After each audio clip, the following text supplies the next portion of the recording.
really happy because right now we are competing with the sexiest man, which is Captain. So I think we are doing well here. Okay, so let me start with myself, about my career, and it's bumpy here, I can feel it. Okay, so I graduated in my hometown, Varna, which is on the Black Sea coast, and back in '94 started my sea career. I spent 10 years on container ships, traveling all around the world, before getting the chance to join a cruise company. I was initially on a small cruise ship with 220 guests and 130 crew in the Indian Ocean. We were based in Mombasa in Kenya and going around the beautiful islands in Indian Ocean, and it's really beautiful. And can we get these slides down a little bit? Thank you. So for anyone who is looking forward to new itineraries, new destinations, I can recommend you Indian Ocean islands. You will enjoy them. Nothing to do with the Caribbean. One thing you will not find there is the Diamonds International, for example. But you will find pure nature there, and it's amazing. Still like nature that you can't see anywhere else in the world anymore. So yeah, I spent there a couple of years. I was staff captain over there, and then I received an offer that you would never say no. That was a Royal Caribbean offer to join the fleet, and that was 2007. The only condition was that I had to step down from the staff captain position, and I stepped down not one, not two, but 3 positions down. But it was worth it. I started as a first officer on the Majesty of the Seas, and already, I don't know how, but 17 years passed since I first stepped on a Royal ship, and I truly enjoy my journey with Royal. I had the chance after Majesty to be part of the startup team of the Allure of the Seas back in 2010. And once I joined Allure, I was 7 years over there. Almost forgotten on the Allure, but meanwhile I went up the ranks from first officer to chief officer, staff captain, and even had the chance to be twice captain for a week on the Allure. You will say yes, a week, not big deal. At that time, that was the biggest cruise ship still in the world. So for me, at that time was big deal. And after the Allure, had the chance as a staff captain to be part of the startup team of the Symphony of the Seas. And my reliever here on Radiance, Captain Jeffrey, who is now at home, we were together as staff captains over there for the startup of Symphony. Then Oasis was my next ship during the big privatization in Cadiz in Spain, when they put an extra deck on top of the bridge with new cabins. That was a 2 months ride off, maybe the biggest ever for Royal Caribbean. Shortly after, I had the ovation on the seas, and that's when the pandemic caught me.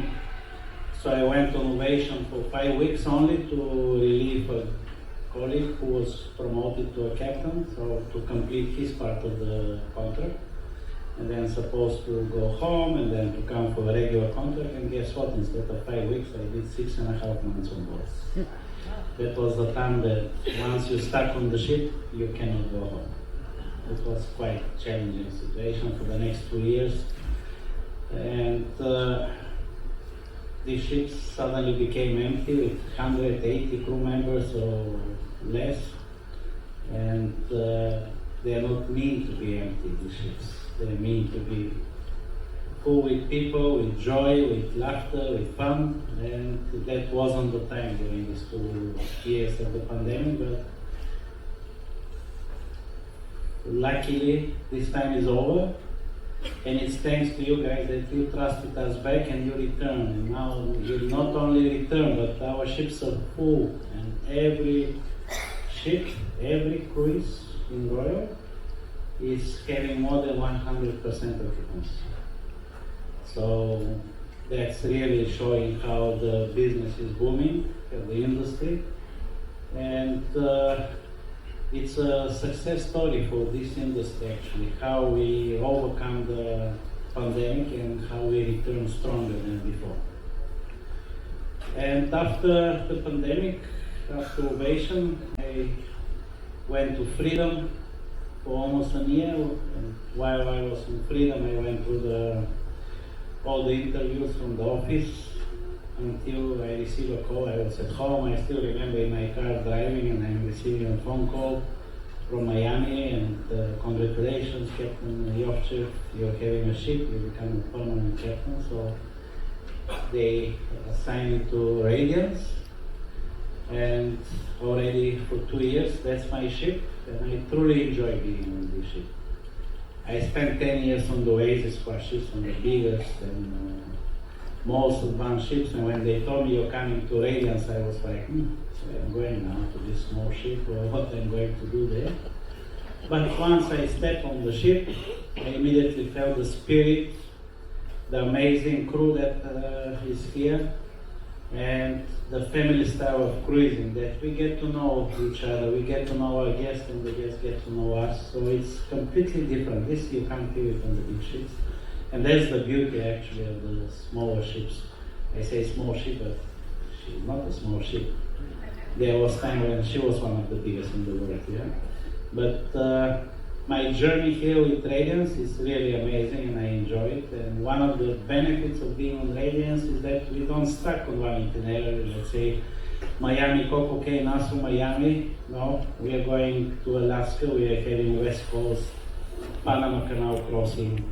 Now we are coming to the Caribbean for weekly cruises, East Caribbean, and then next week West Caribbean. So there is a lot of diversity, different ports, and it can never be boring here on the Radiance. So yeah, this is the short story of my 30 years experience at sea, because this year was my anniversary, 30 years at sea. So I have to say that before I got married to my wife, I married to the sea, because she came 1 year after I started my sea career. But yeah, it's an enjoyable journey, and I'm looking forward to my future with the Royal Caribbean. But that's from me for now, and it's time for Alex to share his story. Thank you, Captain. A very good afternoon, everyone.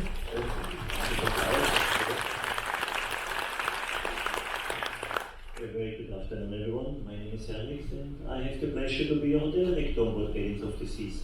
I'm all the way from Austria. Anyone been to Austria before?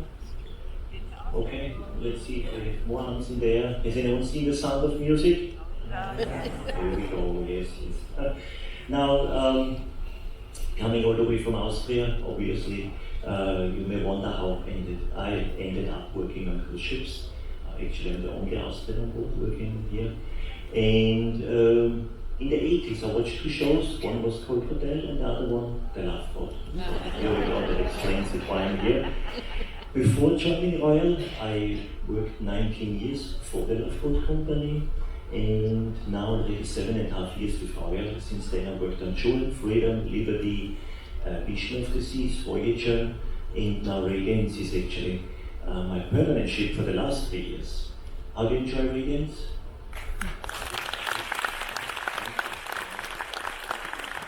Now, what does a hotel director do? Yes, I have the pleasure to lead the entire hotel operation. We are the biggest department on board, obviously, being a floating hotel.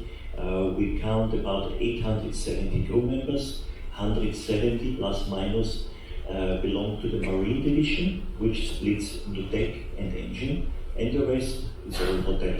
Now, the hotel department splits again in various divisions. The biggest one, F&B, then followed by housekeeping, entertainment, guest services, then inventory, IT, digital content, finance, human resources, and of course all the revenue areas. So all of us, we make sure you have a good time. Of course, we have 870 crew as well, so we make sure the crew Welfare is also always a top priority, that the crew is happy on board. And together with the marine team, we also make sure the ship is safe and sound and secure. And yeah, these are the part of my responsibilities of leading the hotel team. And now I'm looking forward to your questions. All right. Well, ladies and gentlemen, if you do have any questions, raise your hands. We'll bring them up to you. Who's running the ship? It's a question that I never heard before for the last 5 minutes. Yeah, there are a lot of bridge officers right now not driving the ship. We always have 2 officers and 1 quartermaster, 24/7, who are in charge of the safe navigation. Yeah, this question's for either of you. I'm an electrical engineer and retired, but I'm wondering how artificial intelligence might be creeping into your boat, or in the navigation or whatever. Well, the equipment we have on board on the bridge, it's almost similar like what Icon has. So we have the satellite systems for determining our position, and it's so precise that when we are docking the ship, we know down to that much, 1 inch, how precise we can stop the ship in the position. We have the electronic digital charts, we have radars, all the communication needed nowadays. So I would say that if you compare the bridge of, let's say, Icon Oasis and Radiance, yeah, it's bigger. The screen maybe look newer and bigger, but otherwise the quality of the information what we receive here is equal to what on the big ships. So in this respect, Royal doesn't make shortcuts, and we are fully set with really very advanced equipment on the bridge. And also for any of our officers moving from Radiance to any other ship in the fleet, it's a painless move because already you're familiar with the equipment, what the other ship looks like. And I could say that working for Royal actually gives us the opportunity to work with the best technology which is nowadays on the market. Good afternoon, sir. I have 2 questions for you. The first one, when we were in Costa Rica, I noticed that most of the day the thrusters and the azipods were running toward us against the berth of the dock.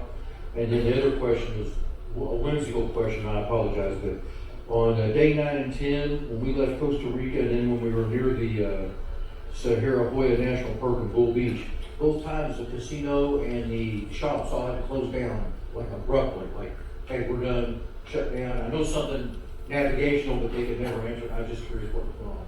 Thank you. Okay, we were concerned about your money, and that's why we called the casino. Well, first question, in Costa Rica, Punta Arenas, it's famous.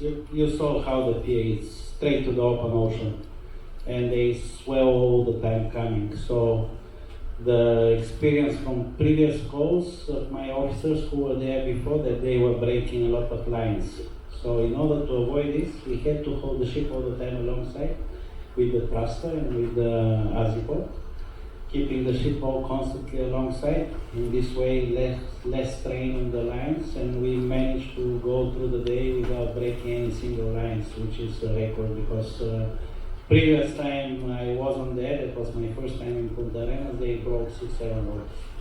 Each one cost about 15,000, so you can imagine what does it mean. So you didn't break any. So that was all for safety reasons, for everyone's safety.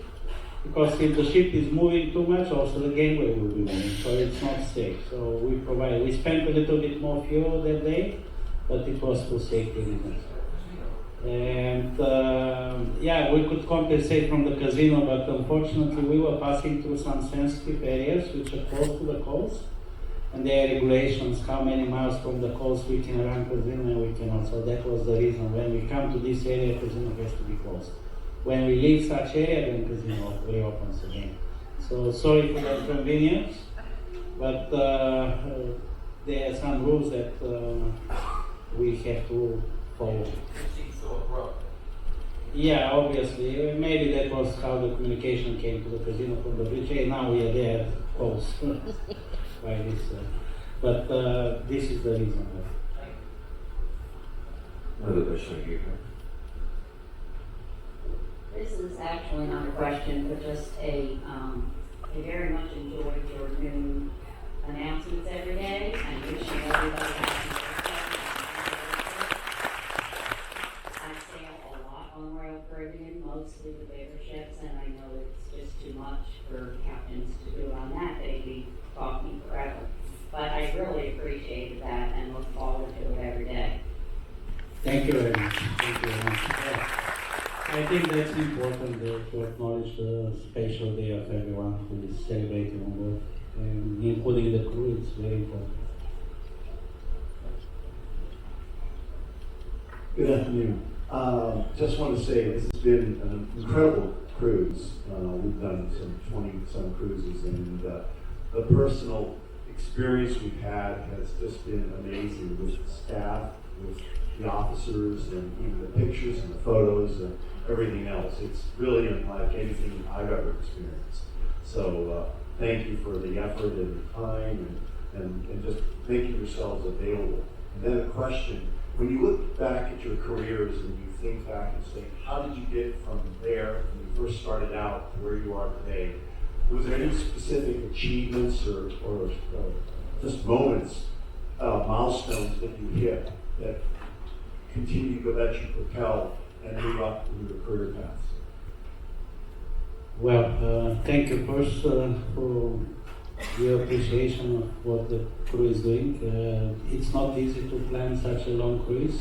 It's a lot of people involved for planning, a lot of passion, and I think that it was a flawless cruise, and despite the bumping right now, right?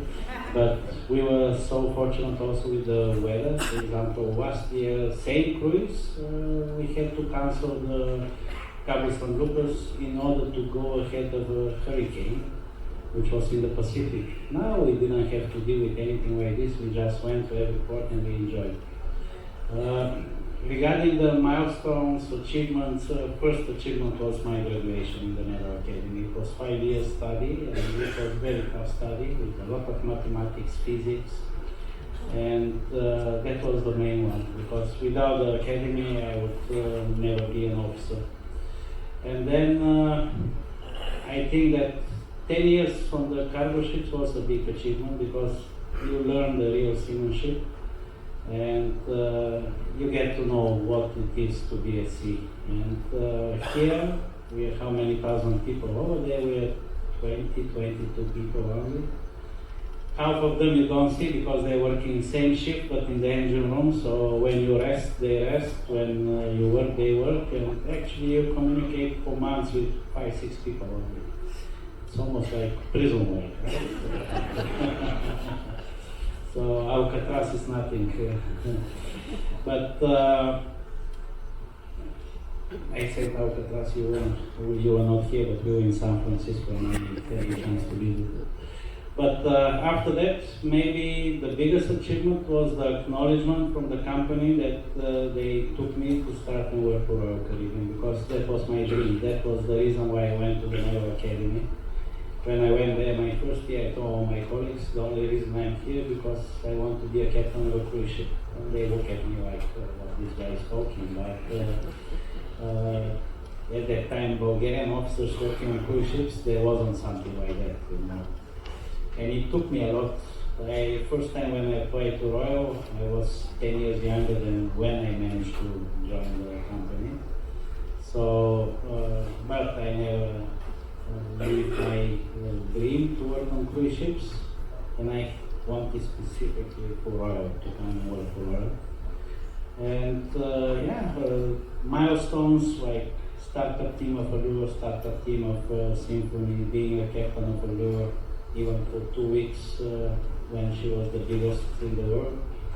And that time actually some of my classmates at home, they delivered the news to some journalist, and I almost became like a media star in Bulgaria, my country, because Bulgaria kept on the biggest cruise ship in the world. So I could say that at home, people know me, who am I. Still in Royal, time to learn who am I, guys, because I'm one of the new captains. And by the way, the company, in the last 2 years, there are almost 10 new captains in the fleet.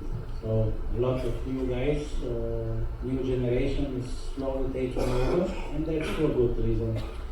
And once you go on other ships, also you will meet new captains that may be unfamiliar to you. But that's how the progress is going, right?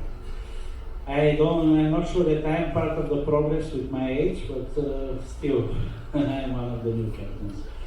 And these are the milestones professionally. Otherwise, having a family for almost 30 years, it's another milestone that it's not easy in our life. When we are at sea, you're 50% off out of these 30 years. When you calculate, you would say, is it 30 or is it 15?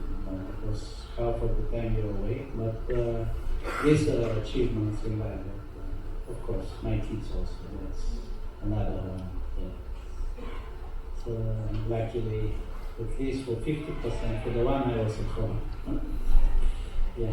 But every day is an achievement. Every day you reach some little milestone. Every day you learn something new on the ships. Even after 30 years, there is no single day that I don't learn anything here. So every day we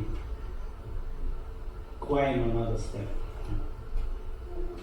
Yeah, and on my side, I know you want the next question, but will be shorter. As I said, it's a true story. I watched these shows and I was very inspired, always wanted to become a hotel director. And then once I saw the love boat, I thought, well, this looks a lot of fun, just traveling around and just, say hello to people, drink coffee the whole day, and, actually nothing has changed, it's still the same, so I wish.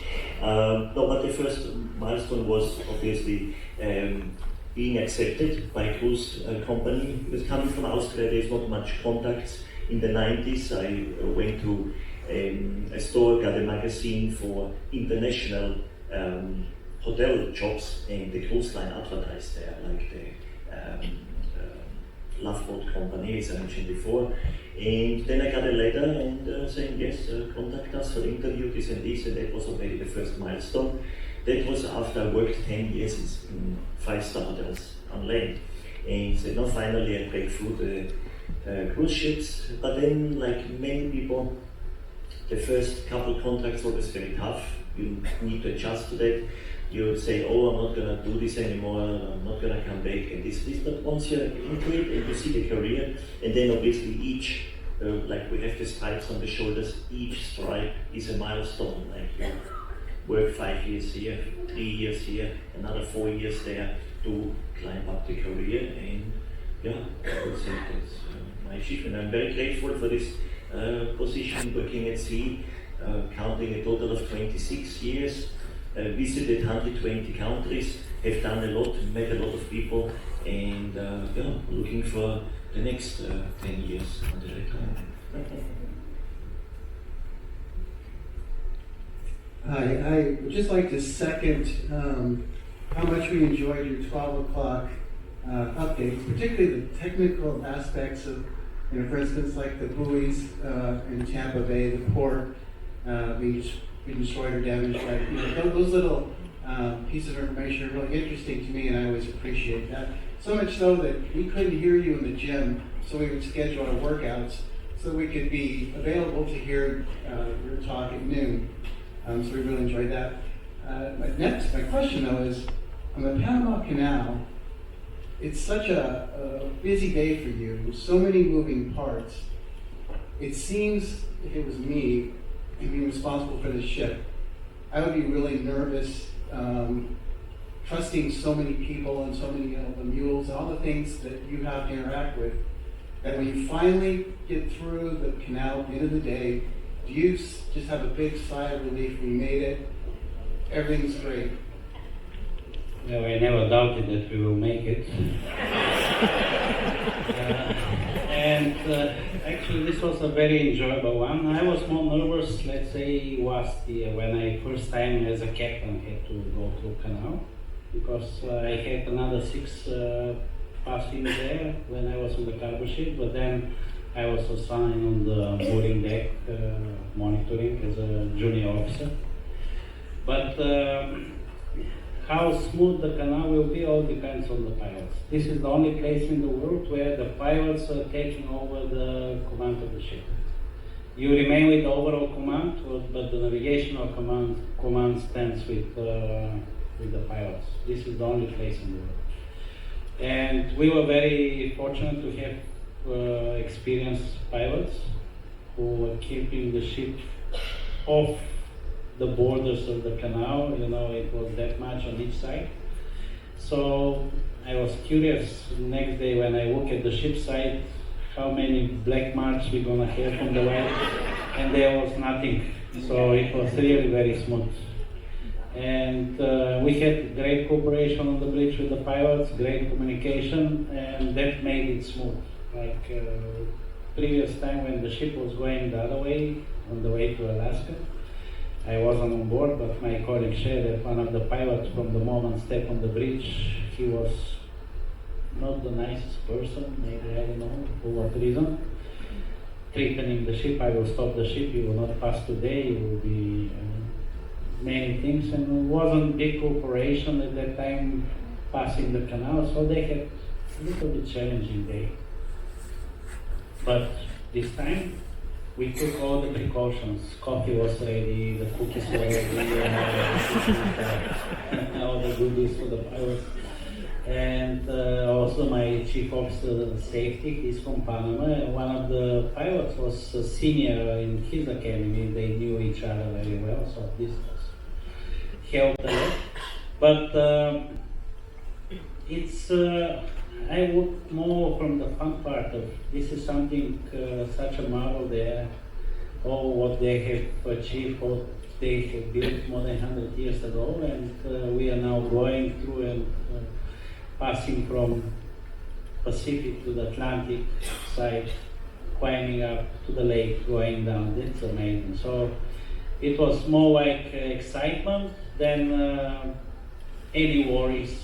Yes, there are so many people involved, but they're all professionals. They do it so many times, and the chances for mistakes are minimal. I never heard a ship that couldn't pass the canal for whatever reason. So it came like a routine this time for us. It was really smooth, but yes, once we passed the canal, once the pilots were off, once we came in the Caribbean, and I left the bridge after I don't know how many hours, almost 12, 14 hours on the bridge, non-stop. I just went in my room, took a shower, and until next morning I was off. Another question is Mine's just a compliment. I don't know who's responsible, but for making the announcements come into our room. We cruised a lot, and this was the first time that we didn't have to go out in the hall to hear what was being said. So whoever's responsible, Marvin, Captain. Must be Marvin, so he can take all the compliments.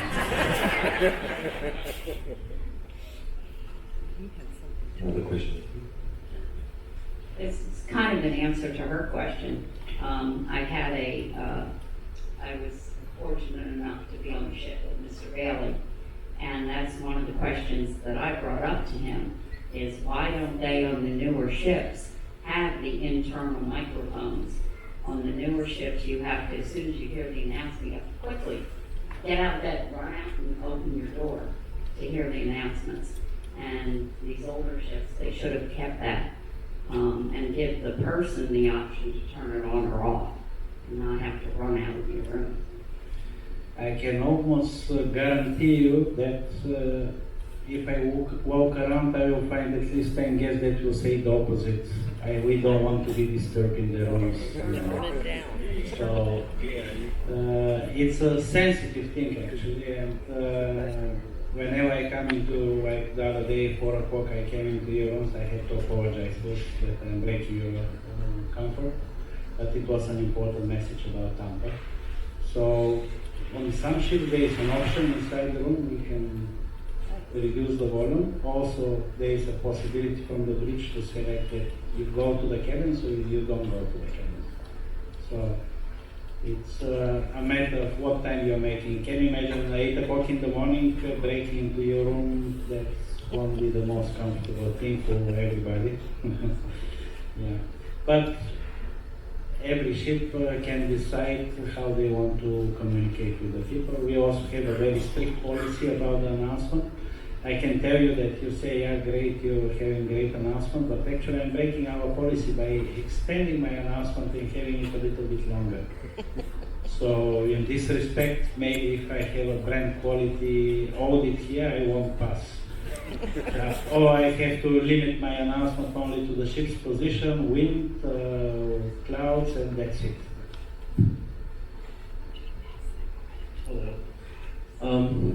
From an observer point of view, the ocean, the environment seems so unpredictable.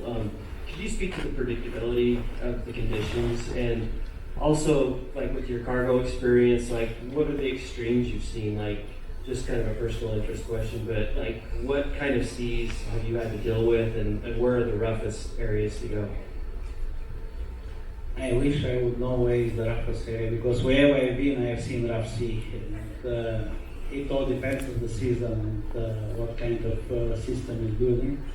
But nowadays we have so many sources of information about the weather, so we know almost 10 days ahead what will be, and even by hour. Well, sometimes it changes, but because we are constantly monitoring, we can see the changes also in what's coming.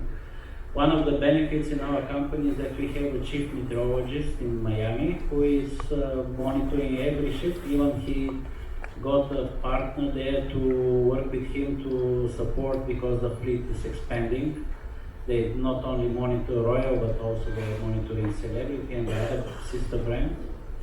And this cruise, for example, twice I received an email from the meteorologist advising me about some weather and asking if I need his support, but it was so minor thing for me that I just answered that we are monitoring well and there is nothing to worry from our side. So I explained him what is my plan. One was from Mazatlan, leaving Mazatlan, there was one system more to the west.